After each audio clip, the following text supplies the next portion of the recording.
Bonjour tout le monde, hier on a parlé que Yehuda voulait aller avec Tamar parce qu'en fait il ne savait pas qui elle était, qu'elle avait un visage caché.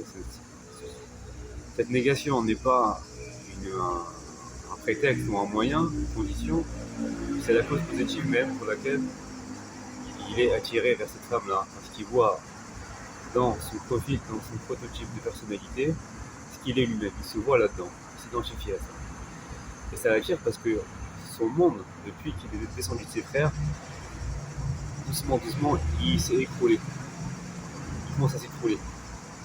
Alors lui, Yehuda, il vit jusqu'à présent avec une façade mensongère, d'avoir une double identité, celui de présenter une façade royale, imposante, de sadique et de moralité, et par derrière, il a une intention de pouvoir.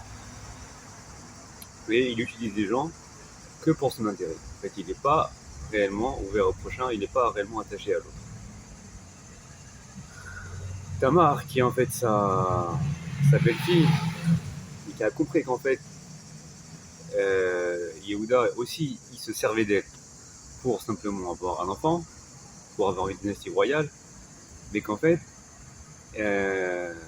maintenant qu'il a vu que ses deux garçons sont morts étant mariés avec elle, il soupçonne que s'il donne son troisième garçon, elle va lui aussi mourir.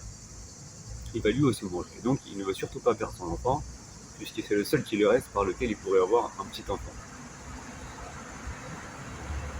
Cependant, Tamar, que là on va essayer de comprendre aujourd'hui, c'est que elle veut elle aussi avoir un enfant de la lignée de Yehuda. Voilà. Elle aussi, elle rentre dans cette histoire. Mais à la différence de Yehuda, entre guillemets, elle n'est pas égoïste dans le sens où elle ne s'intéresse pas simplement à avoir un enfant pour elle, comme si c'est son fils à elle, parce que de lui va sortir une dynastie royale. Non. Elle est consciente, elle est intéressée par l'accouplement, par cette famille-là de Yehuda, tout en ayant la conscience que ce n'est pas, c'est ni elle et c'est ni Yehuda, c'est ni chacun individuellement qui pourra produire, qui pourra engendrer le futur roi d'Israël. C'est pas possible. Si elle est attirée par Yehuda, et déjà à la base par ses enfants, et maintenant elle veut aller jusqu'à l'origine Yehuda même, c'est parce qu'en fait, elle a cette conscience que c'est à travers cette union avec Yehuda, c'est dans cette relation même avec Yehuda, que Yudke Vavke, que la divinité pénètre, trouve sa place, s'immisce. Et donc en fait, pour elle, c'est ni elle personnellement, et c'est ni Yehuda individuellement, mais c'est dans le couple même, c'est dans la relation de couple, c'est dans l'entre-deux, c'est à travers la relation des deux, que de façon impersonnelle, peut s'introduire Yudke Vavke, et peut engendrer le futur roi de Yehuda, de Juda, d'Israël. Mais en fait, c'est ni elle, ni Yehuda. Eux, ils ouvrent les portes. Eux, ils s'associent. Mais c'est simplement dans cette relation de couple, d'homme et de femme, que peut s'introduire Yudke Vavke, Dieu. Voilà ce qu'elle croit, Tamar, et voilà ce qu'elle veut. Tamar aussi, en fait, elle veut avoir un enfant, on le voit bien, puisque elle attend de Yehuda qui lui donne Sheila. Ça veut dire qu'elle est très intéressée, elle aussi, à être mariée avec cette famille. Elle ne veut pas aller ailleurs. Et puisque Sheila puisque Yehuda lui fait un coup, qu'il lui fait croire qu'il va lui donner Sheila, mais en fait, il ne lui donne pas, et qu'elle a compris, c'est parce qu'en fait, justement, il ne va jamais lui donner, parce qu'en fait, elle soupçonne que son mari, son fils va mourir, et qu'en fait, elle veut à tout prix, voilà, ça c'est ce qu'il faut, elle veut à tout prix avoir un enfant avec cette famille royale, avec Yehuda, parce qu'elle veut faire naître, elle veut que sorte d'elle le roi d'Israël. Mais elle, à toute la différence de Yehuda, elle se fait objet elle-même. Ça veut dire qu'il y a quelque chose de l'Ishma, il y a quelque chose où elle veut qu'au travers elle veut avoir le mérite qu'au travers elle naisse le roi d'Israël. Mais elle a tout à fait l'idée et la conscience que ce n'est pas elle, ce n'est pas pour elle. Elle ne veut pas se sentir roi, reine, parce qu'elle ne se sent pas reine elle-même, avec cette certitude que c'est son fils à elle qui sera roi. Pas du tout. et d'ailleurs ni de Yehuda. Et c'est ça l'erreur que Yehuda fait jusqu'à présent. Yehuda, il a cette idée, cette erreur de penser qu'il est roi en lui-même, il a cette caractéristique royale, et que le roi d'Israël va naître de sa personne. Or Tamar, c'est pas du tout ça qu'elle pense. Tamar, elle pense que c'est dans la relation de couple avec cette famille de Yehuda que Yud Kevavke, c'est pas nous qui allons créer la royauté d'Israël, c'est Dieu qui crée la royauté d'Israël. En fait, le roi d'Israël, c'est ni Er, c'est ni Onan, c'est ni le petit-fils qui est attendu, c'est ni Yehuda, c'est Dieu.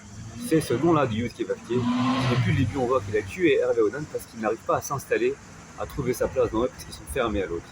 Tamar, c'est l'inverse. Tamar, justement, pour que puisse, elle, ce qu'elle cherche, c'est faire rentrer Yud Kevavke dans la réalité, dans un enfant, dans un futur enfant, l'incarner, lui donner un siège, une possibilité d'accessibilité, d'accéder. Et donc, mais ça, elle a toute la conscience que ce n'est pas elle. Il faut qu'elle ouvre les portes au ciel. Et ça, ce n'est que en se reliant avec, en ayant une relation avec Yehuda, qui Yehuda lui aussi veut avoir un enfant, veut avoir un roi, mais l'erreur qu'il fait lui, c'est qu'il pense que c'est de lui qu'il va sortir. D'après Tamar, c'est pas de lui, et c'est ni de elle, mais c'est en s'accouplant.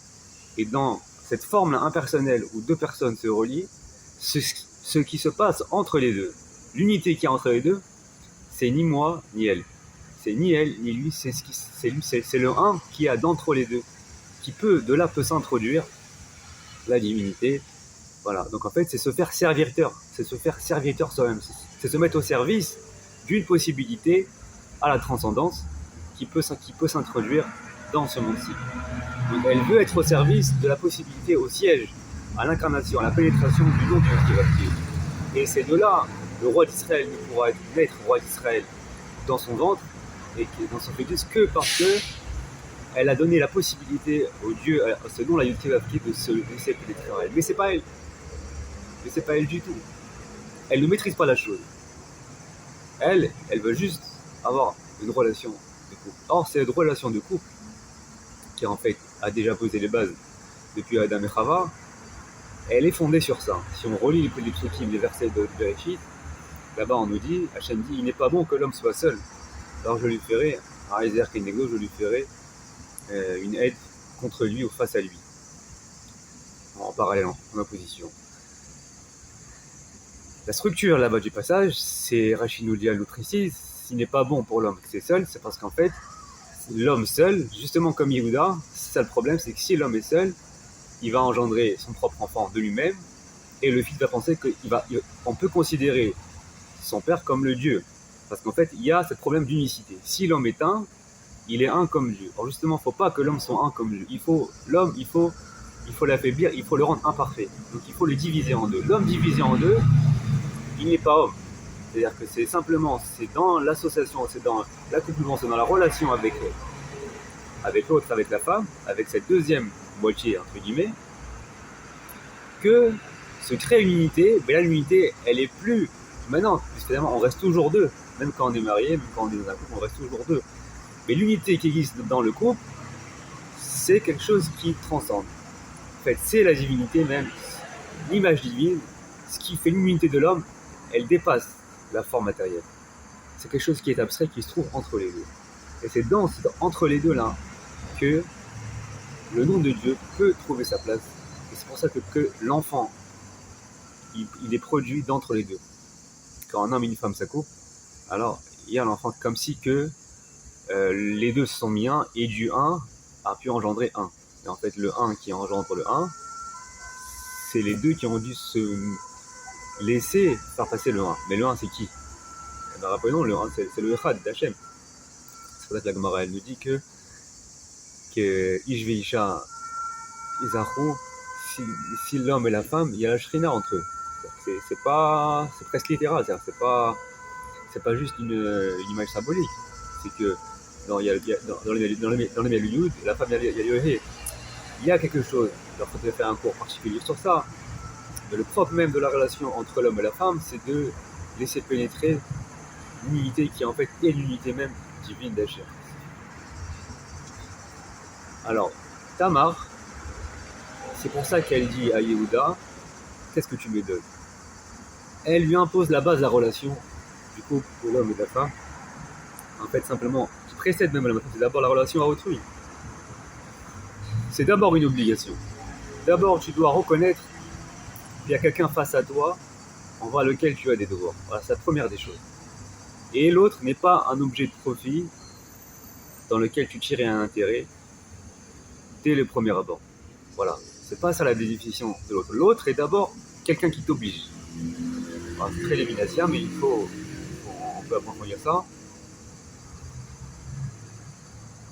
On est d'abord relié à l'autre. C'est ça qui veut dire. Essentiellement, fondamentalement, ontologiquement au niveau de l'âme, on est d'abord relié à l'autre. Et de relier à l'autre, c'est se sentir obligé face à l'autre. C'est avoir quelque chose qui nous... C'est faire comme si l'autre c'était soi. Et donc en fait, c'est se substituer à l'autre constamment. C'est s'échanger. C'est faire comme si l'autre il était une part de moi.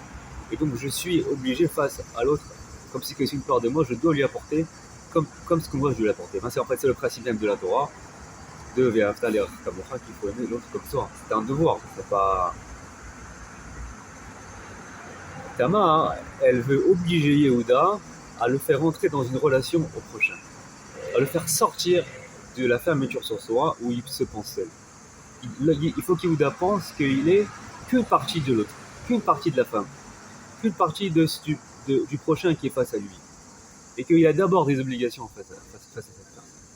Si Yehuda fait ce travail-là, arrive à changer, et donc à modifier ça, alors Yehuda, il n'est plus un individu seul, il est un dame qui se pense dans l'autre, et donc qui se voit être une moitié de l'autre. Et quand on se voit être une moitié de l'autre, quand on fait la notion de couple de deux, alors c'est dans ce deux-là, humainement parlant, au niveau d'immanence, que peut y accéder une transcendance, une unité divine peut pénétrer, peut trouver sa place, et peut de façon cachée s'installer, et peut apparaître un enfant, où dans lui va siéger de façon aussi cachée, et est possible de plus en plus révéler, la puissance royale divine qui fera de son petit-fils le roi d'Israël.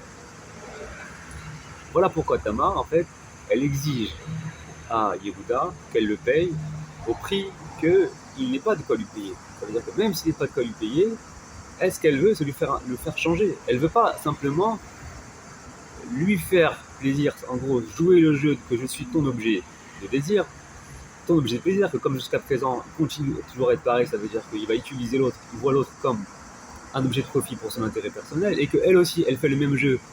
Elle voit Yehuda, elle fait comme lui en fait, elle voit Yehuda comme un objet de profit pour son intérêt personnel, que de lui, elle pourra en tirer un géniteur, et grâce à ça, elle aura un enfant, elle tombera enceinte, elle aura un enfant pour elle, comme si que c'est pour elle, pour son but à elle, qu'elle aura réussi, entre guillemets, à voler, à chipper de Yehuda un enfant, et comme si qu'elle imagine que c'est dans Yehuda même, et donc dans le sperme, dans la semence de Yehuda, que va produire un petit-fils royal, et qu'en fait ce sera son fils à elle.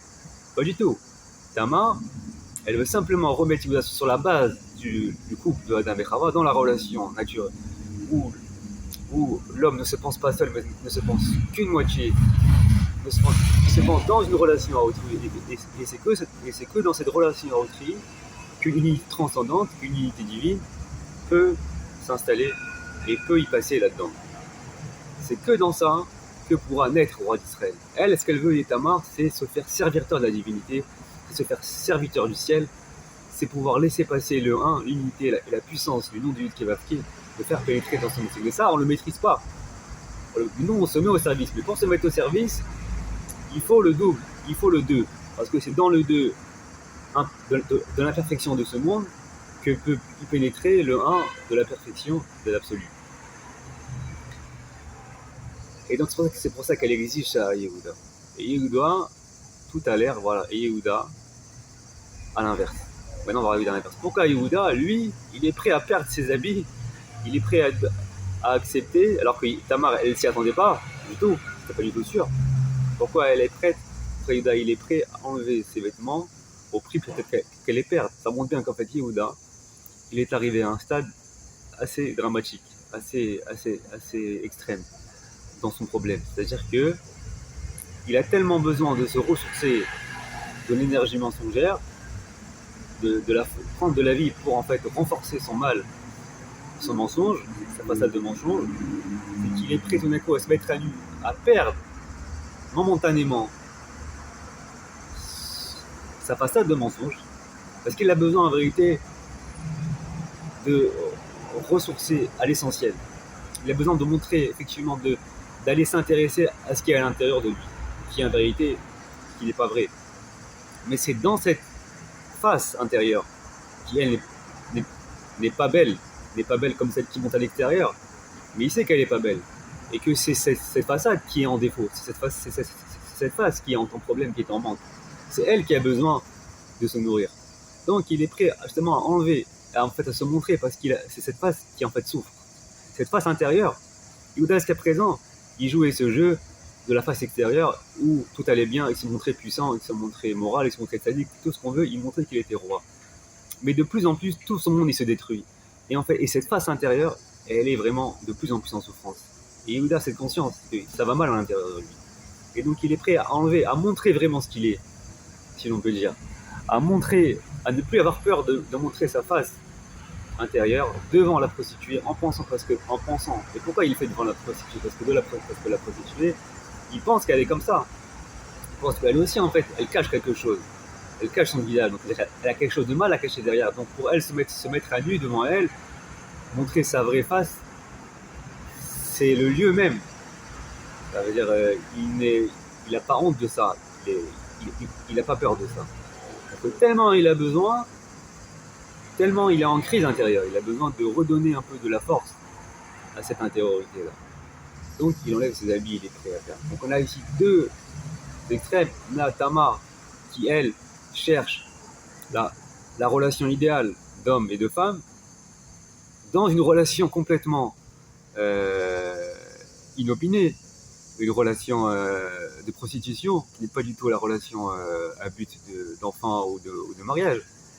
Et dans cette relation même, elle veut forcer Yehuda à faire de lui un vrai mari, à faire de lui un homme qui a une relation d'homme à femme, une relation de couple au sens ontologique, au sens de la création même de Adam et de Chava, d'Adam Arishon, tel que Dieu l'a conçu.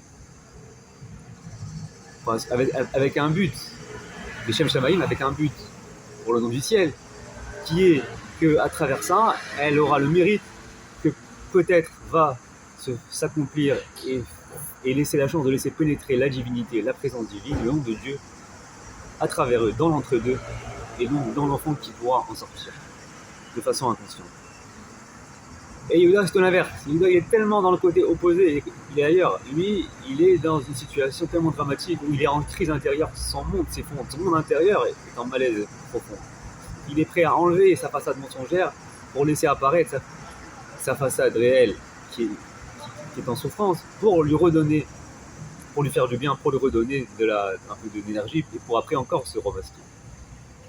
Voilà. Et c'est dans cette relation, là, avec deux extrêmes totales, que Tamar, elle veut imposer à Yehuda que pour une fois, il ne va pas utiliser l'autre, le prochain, comme son intérêt, dans son profit, dans une relation dirigée vers lui. Mais il sera dans une obligation de tout d'un coup avoir une obligation. Voilà, l'obligation d'avoir une obligation, et l'obligation c'est simplement de reconnaître que j'ai une obligation envers l'autre. Que l'autre n'est pas un être humain de profit, il est d'abord quelqu'un d'être humain naturel, qui a une valeur en soi, et qui n'est pas quelque chose sur lequel moi je tire intérêt, mais c'est à moi de le reconnaître, c'est à moi simplement d'avoir, et c'est ça l'obligation première. Et comme Yehuda est tellement en crise intérieure, il accepte, il est prêt à faire tout ça, et il est prêt à rentrer dans une relation, en vrai, comme sa propre femme, qui l'oblige sur certaines choses sur lesquelles ils sont obligés. C'est qu'après ça qu'il pourra avoir ce qu'il a envie d'avoir, ou pourra en tirer à l'intérieur. Donc il est rentré d'abord dans une relation d'obligation. Et bien Yehuda, il a accepté. Pour Tamar, ça n'a aucun sens en fait, simplement de faire une entourloupe à Yehuda et de faire comme lui, de simplement l'utiliser comme un objet de profit dans lequel elle va réussir à lui tirer de la semence pour qu'après elle va avoir un enfant pour elle. C'est pas pour elle. Elle a envie d'avoir le mérite d'être le passage, le tremplin le moyen par lequel la transcendance pourra pénétrer dans ce monde. Qu'un roi d'Israël avec le nom du Kevavke va s'introduire en lui, mais elle n'est pas dans son intérêt, elle ne cherche pas Yehuda à profiter de Yehuda comme Yehuda voudrait profiter d'elle. Donc, Tamar, elle veut imposer ça à Yehuda. Et c'est ce qu'elle fait. Elle lui impose. Une fois qu'on est arrivé là, et ben c'est ce qui se passe. Yehuda, il est prêt effectivement, il donne ses habits royaux, il se déshabille, et il va avec elle, et elle tombe enceinte de lui. Yehuda répond à l'appel, répond à l'exigence. Qu'est-ce qu'il fait suite à ça? Il va envoyer par son ami Anolami le chevreuil, etc., ce qu'il avait promis. Et Velometzata, le Anolami cherche la prostituée là-bas qui est au carrefour, il la trouve pas. Alors il demande, il demande aux gens de son endroit, elle est où la prostituée qui était là sur le carrefour? Ils ont dit, mais il n'y a jamais de prostituée ici. Alors le Adolami, il revient chez Yehuda et lui dit, je ne l'ai pas trouvé. Mais comme un chien, comme un rouleau de tabac qui déjà, et les gens de l'endroit aussi ont dit qu'il n'y avait pas ici de prostituées. Qu'est-ce que Yehuda répond à ça? Quelle est la réaction de Yehuda? Tout de suite, qu'est-ce qu'il dit? Il dit, oula, qu'elle le prenne. Ça veut dire, il dit, voici que moi j'ai envoyé cet agneau-là, et toi tu l'as pas trouvé. Il dit qu'elle prenne. C'est-à-dire, en fait, voilà, c'est-à-dire que tout de suite, d'entrée, ce qu'on voit, l'exigence de Yehuda, ce qui en fait lui fait mal, c'est quoi? C'est ses habits. C'est en fait sa façade royale. C'est son seau, c'est son bâton, c'est sa mèche. Alors, tout de suite, quand il revient, il dit, mais j'ai pas trouvé la prostituée, et les gens ils disent qu'il n'y a pas de prostituée ici. Alors, il dit qu'elle le prenne. Peine la bouse de peur que ce sera honteux pour lui. C'est-à-dire que si on va aller encore rechercher, on va encore aller demander, on va encore aller enquêter pour lui payer ce qu'on doit lui payer, ce sera honteux pour nous. Tout le monde va savoir que j'étais avec une prostituée, alors qu'elle le prenne. Il y a tout de suite ici, on voit une chose. La première des choses sur lesquelles Yehuda il se soucie, c'est de payer. Ok? Et bien sûr de récupérer. Ça a l'importance qu'il a à sa façade, il a besoin de cette façade d'habits. Alors, et comme il a honte, oui, il a honte, ça veut dire, Yehuda, on ne peut pas oublier que depuis le début, il se montre sadique. Aux yeux des gens, il se montre quelqu'un qui a une morale, quelqu'un qui a une moralité élevée. Donc, si on va aller faire du bruit et demander, on va apprendre que moi je suis une prostituée, bien sûr, ça va être honteux. Ok, Yehuda, il ne veut pas avoir cette honte. Alors, qu'elle le prenne. C'est-à-dire que mieux vaut que je perde mes habits royaux. Au pire, c'est pas grave, il pourra toujours en racheter, il pourra toujours s'en refaire. Mais de peur que ce soit honteux pour nous. La première des choses, c'est que ce soit honteux pour nous. Et là, il dit une phrase. Yehuda, en fait, il explique, parce que là, en fait, il y a deux intentions. Quand il dit de peur que ce sera honteux, ça veut dire qu'il aurait déjà l'intention d'aller encore enquêter pour lui payer. Et pourquoi Yehuda, il est tellement soucieux? Pourquoi il est tellement soucieux, Yehuda, de devoir aller payer cette prostituée? Qu'est-ce qu'elle en a à foutre? Il a été avec une fille, il a profité d'elle, bye bye. Maintenant, il la trouve pas pour lui payer, tant mieux. J'ai pas à lui payer. Il perd ses habits. Bon, c'est pas la fin du monde. Il peut toujours acheter une bague, un bâton et un châle. C'est pas ça le souci. Mais là, on a l'impression, peine la bouse. De peur que ce sera honteux pour nous. Déjà, on entend le fait qu'il n'a pas envie d'aller faire du bruit. Il a été pour aller rechercher ses habits, déjà pour son intérêt personnel, mais aussi pour la payer. Il ne veut pas aller la payer. Alors, dans la première affirmation de sa bouche, on a l'impression qu'en fait, c'est simplement pour son intérêt personnel. Il est en train de dire qu'elle les prenne, parce que ce sera honteux si je les fais chercher. C'est-à-dire qu'il est tellement attaché à sa façade, au regard des gens, à l'image qu'il donne de lui-même, que si je vais aller enquêter pour retrouver ma façade, c'est là où je vais la perdre. Donc je préfère qu'elle prenne mes habits, que moi je me fasse la honte devant tout le monde. Donc, on a l'impression que c'est encore une fois, c'est entièrement pour lui pour garder sa façade. Mais dans la deuxième affirmation, là, sort de cette phrase une autre phrase. Il dit, les gars, Shalartia, il s'excuse, il dit voici que j'ai envoyé cet agneau-là, et toi tu ne l'as pas trouvé. Et qu'est-ce qu'il dit dans cette deuxième demi-phrase? En fait, il est en train de dire, il associe deux choses ici. Il associe l'idée qu'elle les prenne parce que des fois ce sera honteux pour nous.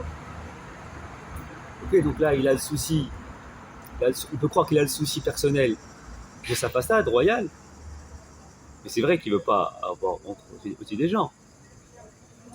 Mais dans la deuxième demi-phrase qui en fait suit, c'est la même phrase, ça suit cette première début d'affirmation, il dit voici que pourtant j'ai envoyé l'agneau et tu ne l'as pas trouvé. C'est-à-dire qu'en fait il s'excuse. Ça veut dire que ça montre bien qu'à la base quand il dit ça, qu'elle le prenne, en fait c'est pas quand il a l'intention, quand il a le souci d'aller rechercher les habits, c'est pas pour les habits à lui, parce que ça les habits à la limite, comme j'ai dit, il peut aller les racheter. Ok, mais c'est simplement, il a le souci d'aller rembourser, d'aller faire son devoir, d'aller payer ce qu'il a promis qu'il allait payer. Et si je ne l'ai pas trouvé, il faut que j'aille aller la trouver pour lui payer. Ah, alors il s'excuse, il dit voici que pourtant je t'ai envoyé. On a été la chercher, mais simplement on l'a pas trouvé. Alors qu'est-ce qu'on va faire? On va encore aller repartir. Et là, ça va être honteux pour nous. Alors mieux vaut qu'elle les prenne.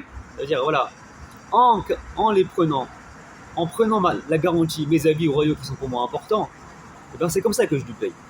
En fait, le souci, quand Yehuda dit qu'elle les prenne, de peur que c'est honteux, c'est en fait, il pense pas à lui, mais il pense au paiement, il pense au devoir, à s'acquitter de son devoir. Et la question, elle est flagrante.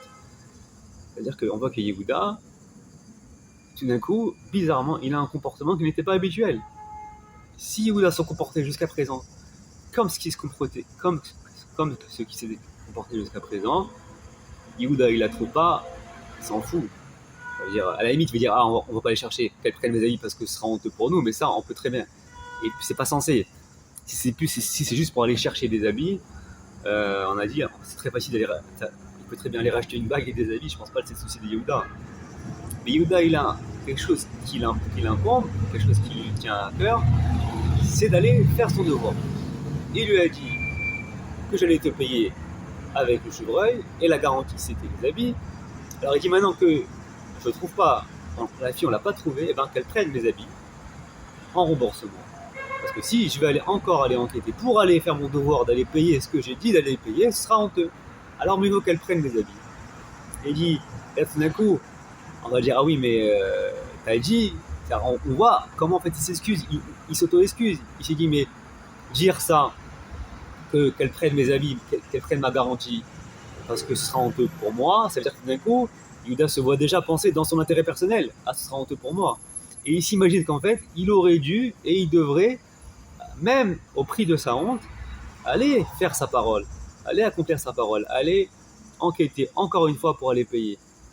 Mais là, alors, c'est pour ça qu'il s'auto-excuse et il dit mais voici que j'ai envoyé l'agneau et toi tu l'as pas trouvé. Et aussi les gens ont dit qu'on l'a pas trouvé. Donc en gros, il est en train de dire j'ai fait mon devoir. C'est qu'il est en train de dire j'ai fait mon devoir, je l'ai cherché, mais on l'a pas trouvé. Qu'est-ce qu'on va faire? On va pas là. Si je vais aller encore rechercher, ça va me faire honte. Donc Yehuda, on voit bien que maintenant, il est rentré, c'est la première fois qu'il a un comportement qu'il n'était pas habitué. Bah, c'est vrai, malgré tout, il fait attention à sa honte. Mais ça, c'est normal. Personne, tout être humain normal, il n'a pas envie de se faire une telle honte aux yeux des gens. Mais il s'imagine, il y a une petite idée dans sa tête que c'est possible qu'il aurait dû. Étant donné qu'il est maintenant un devoir moral d'aller accomplir sa parole, d'aller faire ce qu'il s'est engagé, il peut lui-même avoir cette idée qui lui rentre dans la tête, mais je dois aller lui payer. Bien que ça me fait honte. Ah, mais la honte est trop forte. Donc, alors il dit qu'elle les prenne. C'est pas grave. Que ma garantie qu'elle les prenne. Et je vais pas aller encore. Il dit, ah, et pourtant j'ai fait mon devoir. Donc en fait, il est rentré dans une phase où Yehuda, il cherche à faire son devoir. Et ça, c'est tout à fait nouveau chez Yehuda. Ça veut dire qu'on voit bien qu'il s'est passé quelque chose dans la relation entre Tamar et Yehuda qui n'était pas de l'ordre de la prostitution, qui n'était pas de l'ordre simplement du profit à intérêt par laquelle l'homme peut tirer de la femme, et la femme aussi peut tirer de l'homme par l'argent.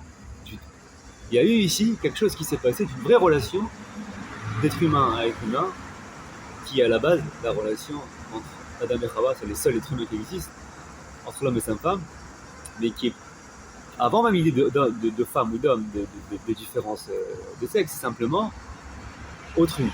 La relation que j'ai vis-à-vis d'autrui, une relation qui m'oblige, une relation dans laquelle j'ai un devoir, et bien Yehuda, il est rentré dans ça.